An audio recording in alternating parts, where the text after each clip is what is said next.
Hello and welcome. My name is Tor Blustad and I'm the game director for Hitman Absolution. Hi everyone, I'm Katja Nivedam and I'm the gameplay director on Hitman Absolution. We are very excited and proud to finally share with our longtime fans and everybody else out there what we've been working on very passionately for quite some time now. Indeed, I mean, Agent 47 literally was the start for IO Interactive, and it's by far our largest undertaking to date, building Hitman Absolution.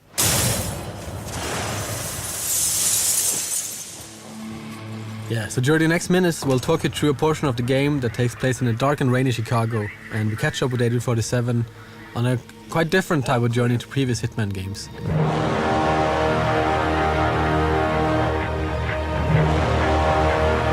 There's a citywide manhunt for him and he's been tracked down to this derelict library.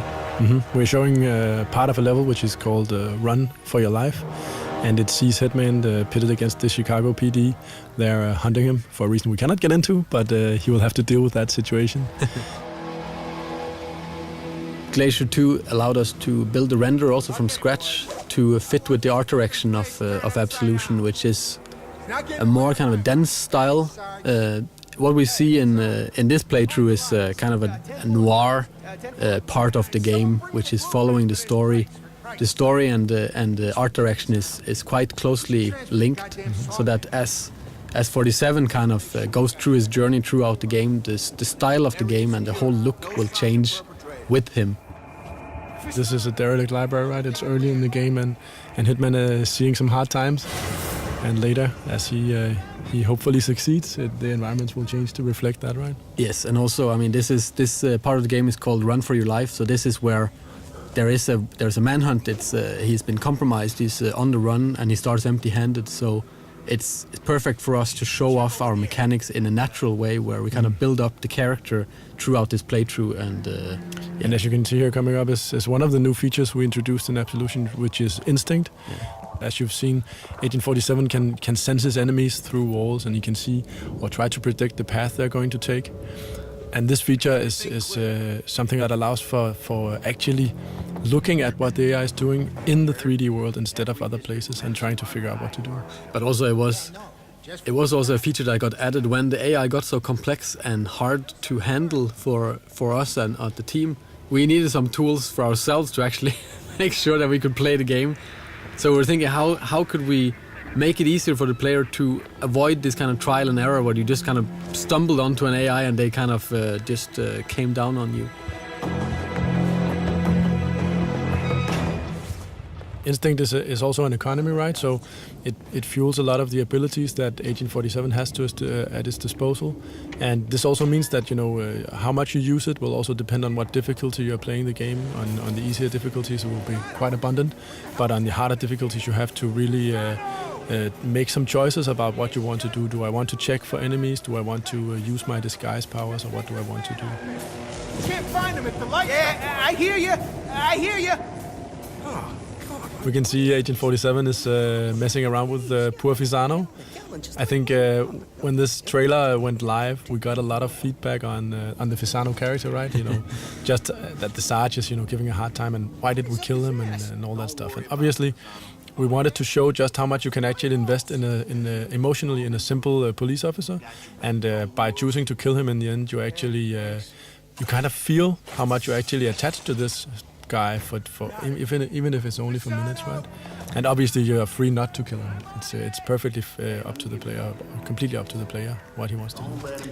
Yeah, I mean we are kind of showing off one kind of version of a Hitman in our playthrough, but it's all up to the player when they eventually get their hands on this by themselves to choose which kind of Hitman they want to be here and how they want to play out. If they want to kill the Sarge because they think he's an asshole, that's perfectly fine. It might be a little difficult to get to him because he's kind of surrounded by cops, but it is possible. And if you want a little kind of poetic justice in your playthrough, knowing our players, I think quite a few will.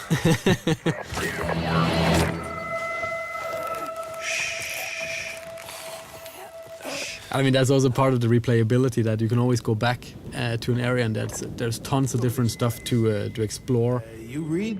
No, I can't say I do. Good. Waste your time. I also think it's interesting, right, that you have on one hand you have this kind of calm and collected Hitman or Agent 47 that will choose his battles and foreseeably avoid as much as possible, being quite emotionless. But on the other hand, you have the player who really wants to invest himself in the world, right? Killing the Sarge is not super professional, but it feels damn good. So what do we want to choose?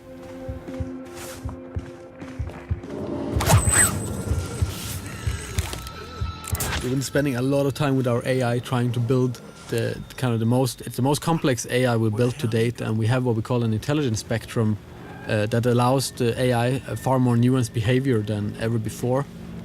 While in the old games it was very kind of binary or kind of black and white, that you went into a situation and if either they knew you or they didn't, if they found you out, every AI in the world, every NPC would just come down on you and try to kill you. Yeah, I mean, and in this playthrough, if the police haven't seen you killing anyone and they actually discover you, their first notion is not to start shooting, it's actually to try to arrest you. And based on the arrest situation, you can actually come out of it in quite a few different ways, where only a few of them actually lead to combat. You can still evade them and all that stuff. So it's much more grayscale, and it's a part of building this living and breathing world we really wanted, right? Where the environment is fairly rich and the character interaction is rich. So you kind of, you get a feeling that this could be a real place. That's one deep hole. Hey, you think you'd survive that drop? Improvised weapons, as you will see with this, here we have a bust. Just say it. We call improvised weapons like a number of props here that 47 can use. The improvised weapons have obviously some gameplay relevance in the sense that they do some quick and clean kills, but it's also a choice of style, basically, as also we see later in the hippie apartment. It often has this dark humor twist to it, which items you choose and how do you want to apply them to the AI, if we can talk about it like that.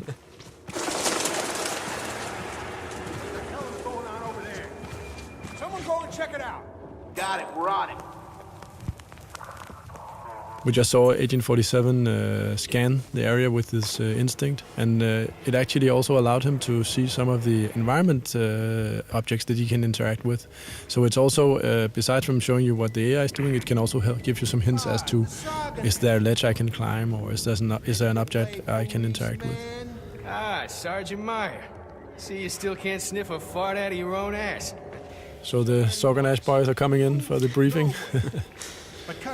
Yeah, we needed a lot of cops in this library, and it was we needed to kind of pour more and more in as the player goes through, so the stakes gets higher towards the exit here with the red light in the far distance. That's also part of how the AI will handle combat. If you choose that path, it can actually spawn in better and better equipped enemies to confront you. Oh, yeah. So you should be careful about what path you take.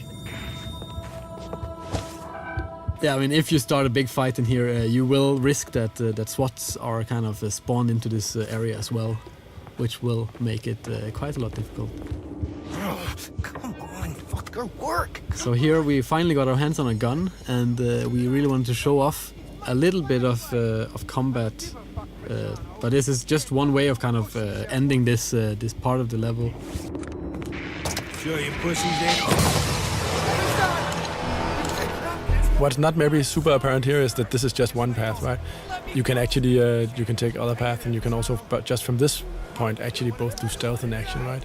But as we also mentioned, we really wanted to emphasize the Fisano story, and in this case, that means an unhappy ending for him. Yeah. But it's also good for drama.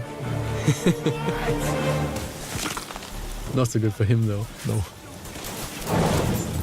And as you can see, hopefully that the whole action part of Absolution, shooting weapons and all that stuff is something we gave an upgrade, a literal upgrade from the previous games, right? We have a cover system, aiming and shooting feels snappy and responsive.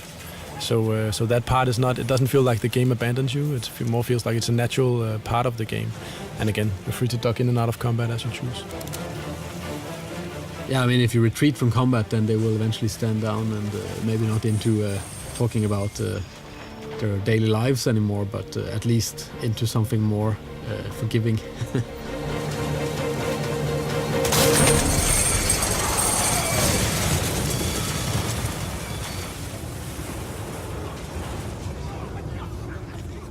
We're nearing a moment which I always find very nice, the reveal of the Chicago, right? The skyline.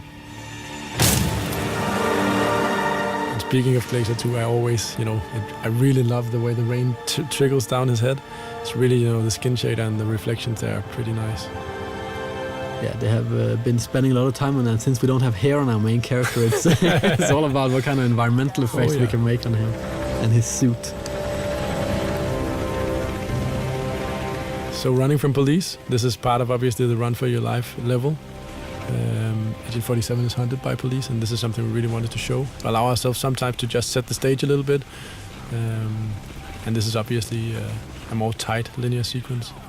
But again, we're talking about NPCs and kind of characters of the game, and we really wanted a helicopter that was kind of like a personal helicopter, like it was humanized and not just like a hunk of metal with a huge gun.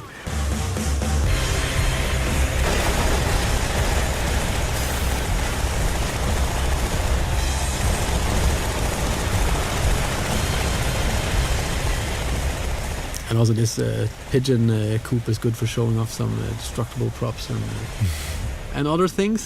Destructible pigeons? Yes. That was something that came from the team. Oh, yeah. I really didn't see that coming, but in the end it was a discussion of how many pigeons to be killed, if it was 4 or 2 or 6.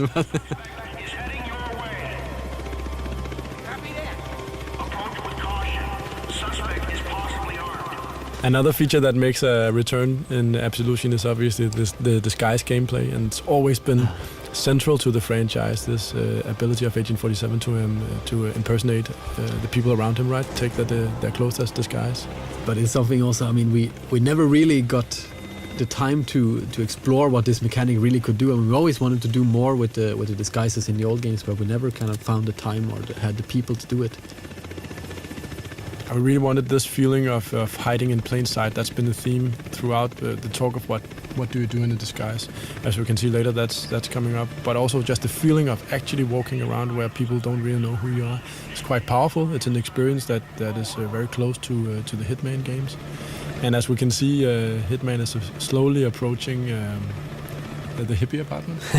And I think that's very interesting in terms of how do we build a new AI, what do we mean when we talk about doing new stuff. And in this case it introduces the concept of a trespassing zone. So the apartment here is actually a zone, and most people are actually allowed in there. The hippies are kind of very friendly, but if there's one thing they really don't like, it's obviously cops, as it says on the poster. So coming here disguised as a police officer is maybe not the best idea, and that's why also Agent 47 will have to duck and weave a little bit in here. They're so busted, man! Ugh, fucking pigs! Bro, dude, calm down. Maybe they just want to chill, you know? They don't want to. And this is also, I mean, this is from a topical point of view, we really wanted a lot of diversity in the game and also being able to mix it up. So we have this very serious playthrough so far, and then adding this kind of very ridiculous setting of the hippies kind of flushing pot out the toilet. Come on, flush, you piece of shit toilet! It's a big part of Absolution is kind of trying for us to fit together the most kind of unexpected things for the player. So as they walk through the game, they never really know what's around the next corner, and they always would kind of want to play just to see what the hell is up next, right? And yeah, here's one of these improvised weapons, the bong, one of my favorites. Yeah, and you can see. Yeah, they're cool. If you notice we have a small challenge also going off there, killing someone with a bong. And throughout the game, there are a multitude of different challenges you can try to pursue as a player. And this is also tied into all the different weapons, the improvised weapons and others, that the way you use them is also tied into all these challenges. So here coming up is actually the use of the instinct power while wearing a disguise. So this will allow Agent 47 to fool enemy AI for a brief period while burning off instinct. And yeah, one of the new things you can do in Absolution. Yeah, probably got called down. You going down? Wow. Characters is in general very important for us to have kind of pretty unique and interesting characters for the players to meet throughout the game. This guy is actually he's living here in Copenhagen. He's called Ola, I think. He's a musician, and we've face scanned I don't know how many 100 people for the game in general, and kind of mixed and matched them up. No, we haven't got any reports. No eyewitnesses of anybody. For the ending of this playthrough, we really wanted kind of a big ending, and we made this lobby area that really it kind of cries out for a big shootout. But instead of doing that, we kind of wanted to show off another one of the disguise mechanics, which we call hiding in plain sight. Which in this, in the case of the police officers, it's using these kind of donuts that are kind of placed around the level. I mean, and throughout the game, you'll have to learn or figure out which disguise fits with which environment interactions, and this is a good example of it. Also, just saying that it's still very much a stealth or outsmarting game, so most people will not choose necessarily to shoot people as their first choice. But I mean, for those that really want a big fight, I mean, they can always just bring out some guns and try. We're coming to the end, which also features another very, very big thing for us, which has always been a part of the Hitman games as well, which is the crowd system. And it's safe to say that this time around it's also seen quite a development, something you can look forward to. Yeah, this is just a little tease. Yeah, definitely. So, but thanks a lot for watching and taking these 17 minutes with us. And thank you for all your good comments and all the nice feedback we've been getting so far.